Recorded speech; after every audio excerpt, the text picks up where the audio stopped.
Get ready, because on Saturday, December 5th, best team for Pokémon Brilliant Diamond and Shining Pearl will be here. It's gonna be a blast, so I hope to see all of you there. Now, on with the video. Dang, that was fast. It's already time for my final team for Pokémon Brilliant Diamond. A few days ago, I created my final team for Pokémon Shining Pearl, and I really loved how it turned out. Today though, I give you guys my final Brilliant Diamond team for a casual playthrough. I had a little bit of thinking to do with this one, but nonetheless, I think it turned out pretty good. To be honest with you guys, it's the complete opposite of what I went with on my Pearl team. And there will be some mons you very much won't expect to make an appearance. But I really wanted to take a different approach though when it came to making this team. So with that said, let's just hop into it. So, the starter. I could go with Infernape again, but that would be boring. And who wants this pile of Garbodor? Get off my screen. Looks like we're going with Empoleon. Gotcha.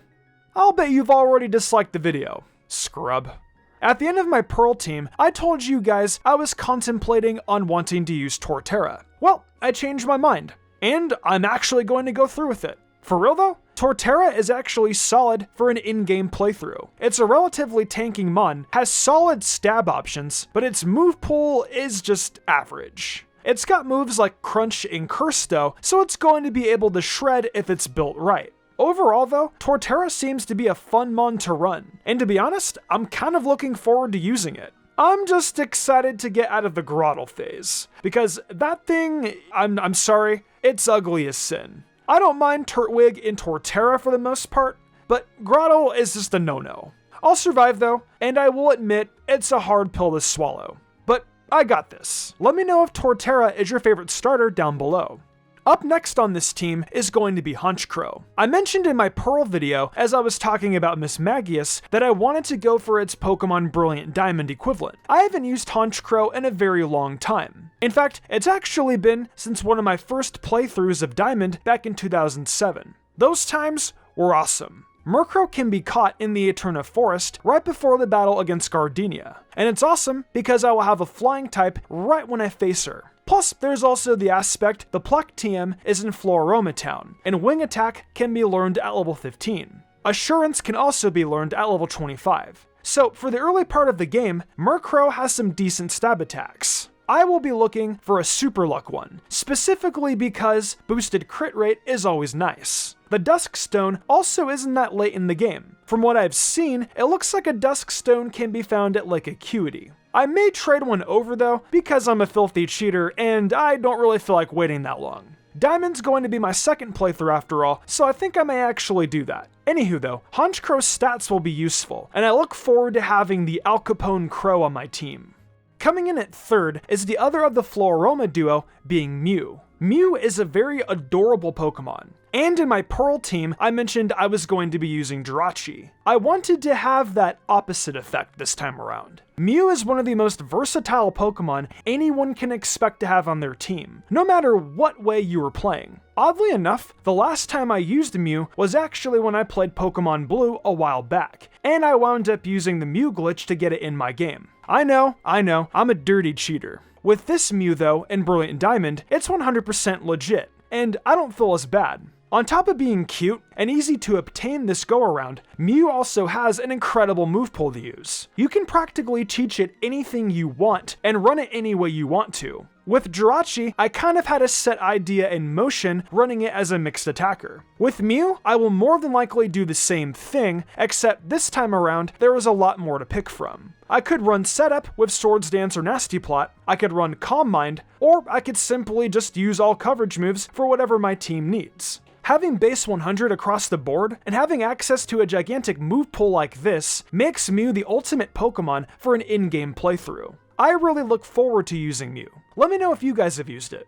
Starting the second half of the team, I decided to choose either Azumarill or Vaporeon. Both of these water Pokemon I utterly adore, and they are both great in their own right. Vaporeon is a little more difficult to get my hands on though, due to Eevee being post-game, and apparently needing the national dex. But because at this point, I would have already beaten Pokemon Shining Pearl, Eevee should be pretty easy to trade over, and the Water Stone is pretty easy to obtain by either digging it up underground or simply just surfing on Route 213. Plus, Vaporeon is a solid bulky water type, and is a proud esteemed member of my evolution family. My other option is Azumarill. I haven't used Azumarill for a while either, and Azumarill is pretty easy to obtain from the Great Marsh in Pastoria. Azumarill is really fast to get too because it evolves at level 18. Evolving Azumarill to Marill may take a little bit of time though, but that's fine. Or I could just capture Marill and make my experience a lot easier. I think that's what I'll do. Level 18 is really early for a final evolution. Honestly though, instead of evolving at level 18, if you just wait till Marill hits level 21, you will already have Aqua Tail and Play Rough, two amazingly powerful stab moves right off the bat. So in the end, with these two options, I can't go wrong. But Azumarill is much easier to get, and I know I will be able to shred the game, especially if I have huge power as an ability. Bottom line though, Vaporeon or Azumarill are adorable, and I don't think I can go wrong with either one. And the penultimate spot of the team is probably one of the most used Pokemon out there for a Sinnoh playthrough. And no, I'm not talking about Garchomp.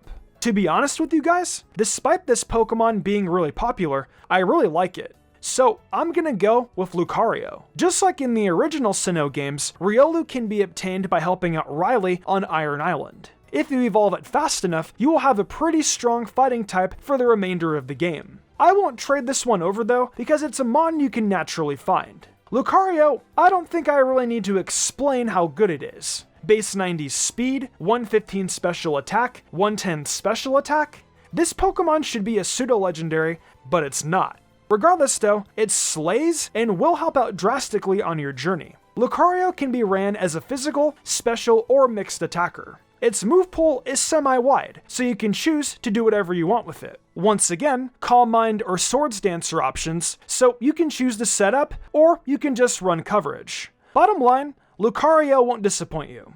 Not gonna lie though, I do miss its Mega Evolution a lot. Regardless, it's still really good even without it. And lastly on this team, we have the filler Pokemon. Now, I have used this Pokemon before, and I decided I wanted to use it again. I had to go with everyone's favorite chocolate kid from Willy Wonka and the Chocolate Factory, Augustus Gloop, aka Lick Licky. The other day, I was just casually running around the underground, and I saw a Lickitung running around. I think its design is very interesting to say the least, and its move pool is pretty wide considering it's a normal type Pokemon. To be honest, it's just kind of the filler slot Pokemon, and I don't really have any idea of what I'm going to run on it. I like the idea of just using a bunch of coverage, but maybe, just for the memes, I will breed one and attempt to get Belly Drum on it, if that's even possible. It does learn it at level 60, but that's a really long time. Maybe I'll just train one in Pearl and make it easier for myself. I haven't decided yet. But regardless, this is the Pokemon I want to use. I did originally want to use Porygon Z, but I think Porygon Z will be making its appearance sometime soon in the future. I can't say when, I just have a sinking feeling we will be seeing it real soon.